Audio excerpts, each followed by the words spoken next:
how to create QR code in Canva. So if you want to create QR code in Canva, then first open up your Canva, and after opening, now you can simply choose a design, and after choosing a design, now you can simply go for the left side, which has these bunch of options. So you can simply go for more option if you have more option, or if you don't have that, you can go for apps. And under your apps, if you scroll down, here you will have QR code option.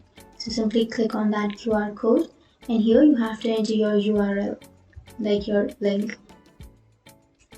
So for example, I'll be choosing www.canva.com and then click on generate code, and it will automatically generate you the code. So you can simply drag that and adjust it wherever you like, and you can enlarge it or you can make it small.